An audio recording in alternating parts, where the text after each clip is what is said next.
Once upon a time, in a small village called Onibar, there lived a young man named Kendi.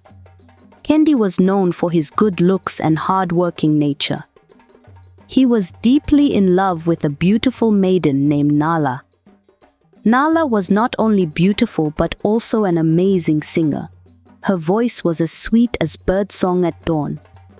Every evening, as the sun set, she would sit under the big tree by the river and sing. Her songs expressed the dreams and hopes in her heart. One day, Kendi was walking to the river to take a bath. The air was calm, and the only sound was the gentle flow of the water. As he got closer, he heard a beautiful voice singing. It was so enchanting that he stopped. Curious, Kendi followed the voice until he saw Nala sitting under the big tree. The last rays of the setting sun made her look like an angel. Her eyes were closed as she sang, lost in her own world of music. Kendi was captivated by her beauty and the magic of her voice. He stood there, hidden by the trees, afraid to move or make a sound. He didn't want to disturb her. He just wanted to listen. As he watched her, his heart filled with a feeling he had never known before. It was as if he had found a precious treasure. After Nala finished singing, she opened her eyes and saw Kendi standing there. Initially surprised, she soon smiled. Kendi approached her, feeling his heart race with each step. "Your voice is so beautiful," he murmured softly. Feeling bashful, Nala blushed and thanked him.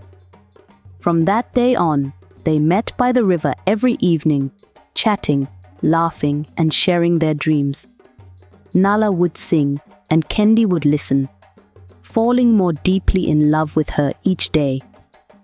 Their meetings by the river marked the beginning of their love story. Nala's beauty became the talk of the village. Numerous men, both young and old, wealthy and influential, sought her hand in marriage. They arrived at her doorstep bearing extravagant gifts, hoping to win her favor. However, Nala only had eyes for Kendi. Whenever a suitor appeared, she ingeniously found a way to dismiss them, making it clear that her heart belonged elsewhere. People admired Kendi for capturing the heart of such a stunning woman. They often wondered what unique quality he possessed that had completely won over Nala's affections. Nala's friends were confused by her decision. They couldn't understand why she would reject wealthy suitors for the sake of a poor young man. "What's so special about that poor boy?" they would ask. "Sure, he's good-looking, but good looks won't pay the bills." Yet Nala believed in Kendi. She saw beyond his current circumstances. She knew he had big aspirations and a determined heart. They often discussed their future, imagining a life where they would support each other and build a prosperous home together. Kendi dreamed of owning vast land and working hard to provide for their future family. Despite pressure from friends and villagers, Nala stood steadfastly by Kendi. She believed in their love and shared dreams. Together, they envisioned a life where love and perseverance would guide them to happiness and success. When Nala turned 19, Kendi had saved enough from his farm labor to propose marriage. He sent his family to Nala's family to express his intentions. Nala's family was displeased with the news. They didn't consider Kendi suitable for their cherished daughter. They had always hoped she would marry someone who could ensure her comfort. However, Nala's heart was set on Kendi, and she refused to entertain anyone else. Witnessing her unwavering devotion, her parents reluctantly consented to the marriage. Yet they chose to issue one final caution before proceeding with everything. "Nala, my daughter, it's not that we dislike Kendi because he is poor," her mother began gently. "Even your father taps palm wine, and we have been content together. but I'm concerned Kendi might be taking advantage of your affection. Are you certain about marrying him?" Before Nala could reply, her father cut in, his voice tinged with frustration. "Let her be. She has made her decision. Just remember, Nala, don't come back to us if things go awry with that boy." His words lingered heavily as he stormed out, leaving Nala's mother to conclude the conversation. Despite their apprehensions, Nala remained steadfast. Kendi was her first love, and she had complete faith in him. The marriage was sealed with simple ceremonies, a blend of happiness and sorrow. Nala and Kendi settled into their modest hut, eager to embark on their new life together. They may not have had much, but they had each other, and that was sufficient for them. Days passed into weeks, and weeks into months. Each morning, Kendi went to the fields to farm, while Nala stayed home to tend their small garden and cook meals. Kendi's boss, the farm owner, soon recognized Kendi's talent. Not only did Kendi work diligently, but he also possessed a deep understanding of farming. His ability to articulate and advise customers impressed many, which began to worry the boss. Fearful that Kendi might venture out on his own and compete, the boss first restricted Kendi from interacting with clients. Then, in a harsh turn, he laid off several workers, including Kendi, citing financial struggles. Returning home that fateful day, Kendi concealed his distress, continuing to leave each morning as if heading to work, carrying his lunch. Nala, meanwhile, encountered a former colleague's wife at the market while trying to lift her spirits with a new dress. The woman's accusatory remark about Nala's spending habits startled and angered her, prompting her to confront Kendi. Tearfully, he admitted his job loss and his reluctance to burden her. Nala's heart swelled with empathy for her husband in that moment. Together, they decided to utilize their small yard by planting yams. They worked tirelessly, hoping their efforts would be fruitful. However, without a steady income, poverty gradually seeped into their lives, and they struggled just to get by. Some evenings, they sat by the fire, gazing at each other, their dreams feeling distant. Nala would gather vegetables from their garden and sell them in the village, while Kendi cared for the yams. When the yams finally grew, they were larger and fresher than anyone else's. They harvested them and brought them to market. Life briefly improved, but their small garden couldn't sustain them for long, and they continued to face hardship. Kendi returned exhausted from the market, going straight to the garden to work. The strenuous labor and meager rewards left him bitter and frustrated. Occasionally, he vented his frustration on Nala, lamenting their difficult circumstances. Nala, always patient and loving, tried to comfort him. She boiled water over the fire and gently washed his tired feet, singing softly to him. Her soothing voice calmed Kendi, easing his anger. Eventually, he would fall asleep, reassured by her care. Loved like a baby in his mother's arms, their days were filled with hard work and struggle. But in those quiet moments, they found a deep connection that kept them going. One faithful day, a wealthy trader named Zain arrived in Oniba. Zain was known far and wide for his immense wealth. He had made his fortune trading in palm oil, yams, and other valuable goods. He was much older, with a commanding presence that demanded respect. His arrival caused quite a stir in the village, as he rarely visited such small, remote places. Zain was accompanied by his beautiful daughter Bisma, who was the apple of his eye. She was in her early 30s, much older than Kendi. but lived a life of luxury that Kendi could only dream of. Bisma wore the finest clothes and adorned herself with expensive jewelry, her beauty matched only by her father's wealth. As Zain settled into the village, he began to take an interest in Kendi. He had heard of the young man's strength and diligence and thought he would make a valuable addition to his trading business. One day, Zain approached Kendi with an offer.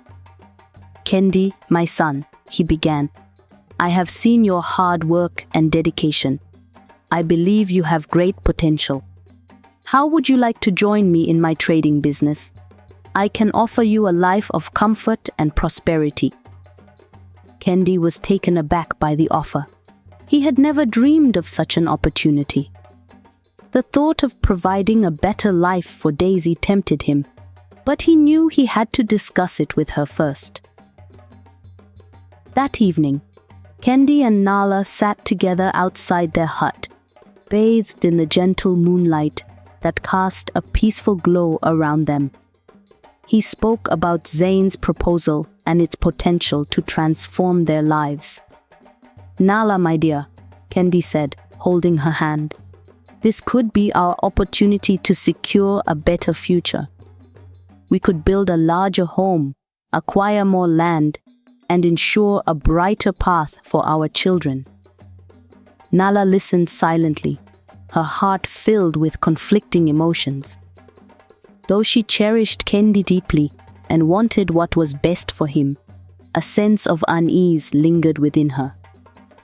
"Kendi, my love," she replied softly, "I find contentment in the life we share.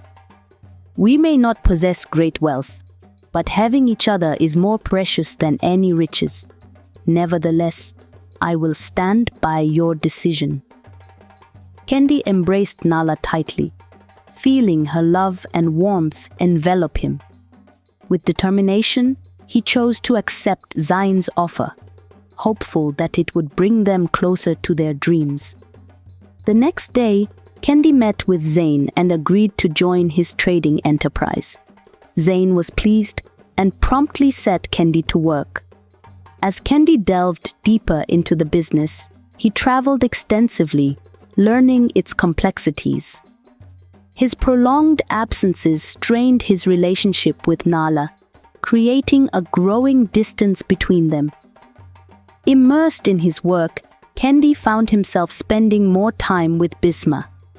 She possessed charm, sophistication, and worldly knowledge, qualities that increasingly captivated Kendi. In turn, Bisma was drawn to Kendi's strength and handsome demeanor. One evening, after a successful trading expedition, Zain hosted a grand feast at his mansion. The whole village was invited, including Nala. As she walked into the lavishly decorated hall, Nala felt out of place among the wealthy guests. She watched Kendi laugh and mingle with them, showing a side of himself she had never seen before. Throughout the evening, Nala noticed how Bisma stayed close to Kendi, their interactions full of laughter and whispers. Her heart ached as she saw the growing bond between them. When she finally found a moment alone with Kendi, she expressed her concerns. "Kendi, my love," she began, her voice trembling, "I feel like I am losing you. You spend so much time with Zain and Bisma. I miss the simple life we had together." Kendi, slightly intoxicated by the night's festivities, brushed off her worries. "Nala, you worry too much. This is all for our future. Trust me, everything will be fine." But everything was not fine. As days turned into weeks, Kendi's visits home became less frequent. He was consumed by the allure of wealth and the attention from Bisma. Nala felt increasingly isolated and lonely. One fateful day, Kendi returned home with news that shattered Nala's world. He confessed that he had fallen in love with Bisma and wanted to be with her. Zain had even offered him a partnership in the business and a life of luxury if he married Bisma. "Nala," he said, unable to meet her tear-filled eyes, "I never wanted to hurt you, but this is a once-in-a-lifetime opportunity. I have to think about my future." Nala's heart broke into 1,000 pieces. The man she loved, the man she had supported and stood by, was leaving her for another woman. She could not believe the words she was hearing. "Please," she pleaded, tears streaming down her face, "don't do this. We promised to be together through thick and thin. Don't throw away what we have for a life of riches." But Kendi's mind was made up. He packed his belongings and left the small hut they once called home. Nala watched him walk away, her heart heavy with sorrow. Months passed, and Nala struggled to recover from Kendi's departure. She cried incessantly, feeling a profound emptiness in her heart. Tending to their small farm became difficult, and after 6 months, she faced the harsh reality that Kendi wasn't returning. Hungry and desperate, she recalled her parents' advice. Setting aside her pride, she decided to return home. Arriving at her father's house, she found a mixed reception. Her father welcomed her with a blend of joy and disappointment, while her mother embraced her warmly. Life in the village proved tough. Locals mocked her for leaving her marriage after just a year and rejecting better suitors. Nala felt isolated and sorrowful, finding solace only in her singing. She often retreated to her favorite spot by the river to sing melancholic tunes about her broken heart. One day, while singing there, a princess passed by with her attendants. Captivated by Nala's voice, the princess inquired, "Who is singing so beautifully?" Learning it was Nala, a village girl, the princess decided to invite her to perform at a grand palace celebration. Her attendants fetched Nala, who was thrilled by the invitation. She hurried home to share the news with her mother. On the day of the event, Nala dressed elegantly and nervously entered the opulent palace. As she began to sing, the room fell silent, her voice a celestial melody that moved everyone. Her talent amazed the audience, and wealthy guests approached her, offering handsome fees to sing at their gatherings. Nala was astonished by the response, realizing her singing held such value. The next day, laden with gifts, she returned home from the palace. The villagers, who once ridiculed her, now regarded her with admiration. Nala's life took an unexpected turn, as her talent opened doors she had never imagined. A year passed, and Kendi's life at Bisma's house began to change drastically. After Zain's death, Bisma inherited all his wealth. Bisma, who never cared for committed relationships, found Kendi too serious. He often brought up marriage, as Bisma's father had wished, but Bisma desired a carefree life without children or a husband. She frequently flirted with other men and hosted extravagant parties in her mansion, treating Kendi as less than a man. She had no qualms about bringing other young men into the house and instructed Kendi to move to another bedroom or wherever he pleased. This lifestyle shocked Kendi. When he voiced his concerns to Bisma, she coldly told him to leave. Eventually, she replaced him with a younger man whom she promoted to lead her business, making him the new master of the mansion. Kendi, lured by the luxurious life and with no job, stayed on but struggled with serving Bisma and her boyfriend. Eventually, unable to bear it any longer, he left and returned to his dilapidated hut, now surrounded by weeds and falling apart. That first night back, amidst the dust and decay, he stared up at the moon through holes in the roof, shattered and in tears, lamenting the loss of the woman who once loved and cared for him deeply. The next morning, Kendi went to Nala's house to apologize. Although Nala wasn't home, her parents allowed him to wait outside.